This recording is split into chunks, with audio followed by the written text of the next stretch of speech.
இதெல்லாம் கெத்தடா, கெத்துக்கடா. உங்க வாழ்க்கையவே அடிக்க வந்து வியாதிடா. என்னடா தமிழன் இந்திக்காரன்னு சொல்லி ஒரே கத்தி எடுத்து சண்டை போட்டு வெட்டுறீங்க.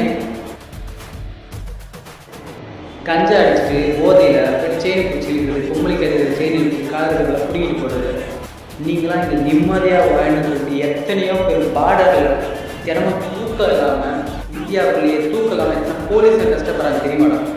எத்தனை மிலிட்ரிக்காரங்க பல மாதமாக குடும்பம் பிரிஞ்சு தீபாவளி, பொங்கல் இது மாதிரி எந்த ஒரு சந்தோஷத்தை அனுபவி எதுக்காகடா, யாருக்காக? அந்த தலைமுறை நல்லா இருக்கணும். என்னடா உங்களை மாதிரி கொஞ்சம் பேரால் தான் மொத்த பேர் உன்னை ஃபாலோ பண்ணிட்டு நல்லதுன்னு நினச்சி என்னடா அப்படி மாட்டீங்க? நாட்டுக்காக போராட மாட்டீங்களா? நாட்டுக்கு தியாகம் பண்ணீங்க நம்பிங்களா?